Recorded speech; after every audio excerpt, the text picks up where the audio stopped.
मैं मानता हूँ कि मोदी जी को आना चाहिए था। और ये जो आई हैं उनकी सीटें, ये उन्हीं के चेहरे से आई हैं, खाली मोदी के चेहरे से। जो उनका 200 जो 30 या 34-35 जो सीटें आई हैं, ये उन्हीं की शक्ल से आई, ना कि भाजपा की शक्ल से आई। ये तो बेकार की बातें, 50+ हैं, बीत चुकी है। आगे हमें यूथ के बारे में सोचना है, यूथ क्या चाहता है। ये तो आज तक वही ढिंडोरा पीट रहे हैं, हाय कांग्रेस, रोटी कपड़ा मकान, इसके अलावा इन्हें कुछ चाहिए ही नहीं। जितना भी ये बोल रहा है, या तो 60+ बंदा बोल रहा है मोदी जी के खिलाफ, या इससे ऊपर का बोल रहा है, इससे नीचे का कोई बंदा है ही नहीं। मोदी इज़ ग्रेट मैन, कोई हमें उसके अंदर कोई दिक्कत नहीं। कौन कह रहा है ममता बनर्जी इस देश को संभाल लेती? किसने कहा अखिलेश संभाल लेते इस देश को? और हमारी जो हार हुई है, थोड़ी सी हमारी चूक यूपी में ये हो गई कि हमने ज़रूरत से ज़्यादा भरोसा कर लिया उस मुस्लिम वोटों पर, उस मुस्लिम वोटों पर, कि शायद ये हमारे जो हमने इनको सुविधाएं दी हैं, जिस तरह से हमने इनको घर, पढ़ाई, सिलेंडर दिए हैं, उस हम गलत फहमी में रह गए कि शायद ये लोग समझदार हैं, लेकिन ये नहीं समझते। अब फिर मुसलमान पे ही आ गया। ये वोट उन्होंने ही दिया है, या उसके बाद जो छोटा नीचे तबका है, जिसे हम दलित कहते हैं, उन्होंने एक तरफ जाके चल हो जा शुरू। केसरिया से मन जोगी हुआ रे, दिल झूमे देखो पतवारा हुआ रे, दिल झूमे देखो पतवारा हुआ रे। हर पल मनाओ केसरी त्योहार। विमल बोलो जुबां केसरी। वोट दे दिया एक जातिवाद के ऊपर। उनकी जब तक आपको दे रहे थे, या जो आपको वोट दे रहे हैं वो देश के लिए दे रहे हैं, जो दूसरों को वोट दे रहे हैं वो जाति पे दे रहे हैं, वो धर्म पे दे रहे हैं। धर्म पे नहीं, जातिवाद पर, ओनली फॉर जातिवाद। देश के लिए दिया नहीं इन्होंने। देश के लिए कहाँ दिया? देश की थोड़ा सोच रहे हैं ये लोग, ये देश की बिल्कुल नहीं सोच रहे सर। ये अभी तक वो जो 60 पुरानी 70 साल पुरानी राजनीति, वो ही जो चाइना ने इनको एक मोनोग्राम दिया हुआ था ना, कि बेटा तुम सिर्फ रोटी, पानी, कपड़ा, मकान की तरफ देखो, इससे आगे तुम्हें देखने की जरूरत नहीं। हम तुम्हारी कहाँ ज़मीनें घेरेंगे, कहाँ तुम्हारे गाँवों के साथ अपने गाँव बनाएंगे, सब तुम यहीं तक सीमित हो। मैं बहुत खुश हूँ कि बीजेपी की तीसरी बार सरकार बनेगी, और 101%। अब ये हवा उड़ा रहे हैं कि मोदी जी उनके पैर छू रहे हैं, उनके चरण छू रहे हैं। अरे जब हमने कह दिया ये एनडीए है, तो एनडीए का मतलब हम पूरा ये तो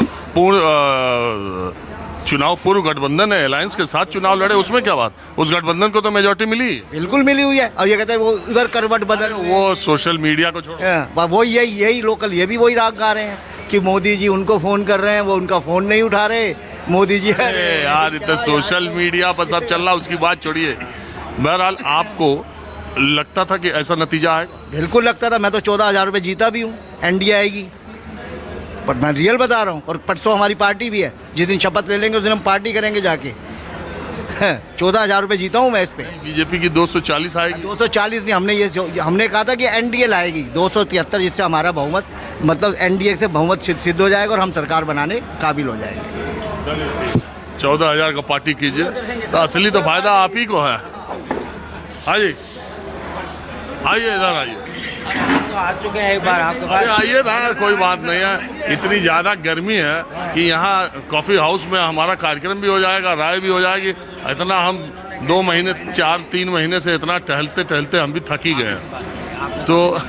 तो मैं सोच रहा था कि थोड़ा आज कम मेहनत में, काम चोरी में काम कर लिया जाए। हाँ, थोड़ा सा बताइए आप क्या पूछना चाहते हैं? मैं ये पूछ रहा हूँ कि देश में बार बार ये तीसरी बार जीतने के बाद भी भारतीय जनता पार्टी के कार्यकर्ताओं में, उनके समर्थकों में थोड़ा उदासी का भाव है, और जो विपक्ष में है, जो बहुमत से बहुत दूर है, बावजूद उसके खेमे में खुशी है। ये पहली बार है कि जो सरकार बनाने जा रहा है वो उतना खुश नहीं है, जो विपक्ष में बैठना है जिसको, वहाँ पार्टी हो रही है। जश्न मनाएगा। देखिए, अगर आप बेवजह उत्साह भरेंगे,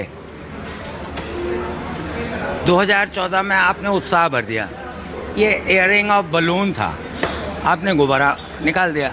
अब आप 10 साल के बात कर रहे हैं कि जीतने के बाद भी इतने उदासीन हैं या उदास हैं, तो ये तो सिंपल बात है, ये तो प्रैक्टिकल फिजिकल बात है और साइंटिफिक बात है कि इसका मतलब आपने जो गुब्बारा भरा था उसमें कुछ था नहीं, वो गैस धीरे धीरे कम हो गए, आप उदास हो गए। तो उसमें बीजेपी के कार्यकर्ताओं की कोई गलती नहीं। आपने गैस में उनको उत्साह से भर दिया, 10 साल बाद ये रिजल्ट आ गए, वो उदास हो गए। आपकी भी शिकायत सही नहीं है। तो उदास, अगर आप पॉलिटिकल कार्यकर्ता बीजेपी के साथ होता, दूसरे तो कोई उदास नहीं हुए। वो तो 60-70 साल से, मोदी जी खुद कह रहे हैं कि 70 साल से तुमने हमको वोट नहीं दिया, और आज़ादी तो अभी आई है 2014 के बाद। तो वो तो उदास कोई नहीं, वरना 10 साल उदास हुआ। उदास तो इसका सीधा मतलब है कि वो उत्साह आपका बलून में गैस था, गैस निकल गई। भारतीय जनता पार्टी का कार्यकर्ता उदास होना ही था। आपने कोई ऐसी चीज़ ही अपने कार्यकर्ता को नहीं दी। लेकिन एक बात बताइए, 10 साल मनमोहन सिंह सरकार के बाद जब चुनाव हुए तो 44 सीटों पर कांग्रेस सिमट गई, विपक्ष का नेता का दर्जा पाने लायक सीट नहीं मिली। और 10 साल शासन में रहने के बाद अगर प्रधानमंत्री मोदी के चेहरे पर 200, और वो सही कह रहे थे, मैं अभी भी ये मानता हूँ कि जो भी सीटें आई हैं प्रधानमंत्री को, वो 240 सीटें उनके चेहरे पे आई है। और ये अपने आप में इतने बड़े देश में जब संपूर्ण विपक्ष एक तरफ खड़े होकर के लड़ रहा था और दूसरी तरफ प्रधानमंत्री लड़ रहे थे, तब भी 240 सीटें लाना क्या उपलब्धि नहीं है? उपलब्धि का भी बाप है। उपलब्धि तो छोटा शब्द कह दिया आपने, ये उपलब्धि का भी बाप है। लेकिन इस उपलब्धि को आपको रात को 2-3 घंटे जब उपलब्धि बह रही है तो उसको बहने दीजिए। 2-3 घंटे के लिए आपने क्यों रोक दिया उसको? चुनाव आयोग ने कहा कि स्लो कर दिया है। अरे भाई, गंगा जब बह रही है और चेहरा आपने पता ही है, आपको चेहरा बहुत सुंदर है, बहने देते। चुनाव आयोग ने रात को ये कहा, आप भी जानते होंगे, चुनाव आयोग ने कहा कि नहीं हमने रोका नहीं है, काउंटिंग स्लो कर दी है। अरे जब गंगा बह रही है तो आप उसमें क्यों पत्थर अटका रहे हैं? अच्छा, एक बात बताओ, अब तो चुनाव आयोग और ईवीएम पर भरोसा है आपको? हमको किसी पर भरोसा नहीं है, ना चुनाव आयोग पर, ना पार्टियों पर, ना किसी पर। जनता पर आपको भी भरोसा करना पड़ेगा, सुप्रीम कोर्ट का करना पड़ेगा। और जनता पर जो भरोसा असली है वो चुनाव आयोग को, आने वाले जो चुनाव आयोग के ऑफिसर्स होंगे, चीफ इलेक्शन कमिश्नर होगा, 2 अपॉइंटेड होंगे, डिप्टीज होंगे, उनको करना पड़ेगा। ये वो जनता है, ये एक तरफ नहीं देखती कि गंगा बह रही है तो बह रही है। चलिए ठीक है, कितनी गंदी बह रही है। आइए थोड़ा नजदीक आइए आप।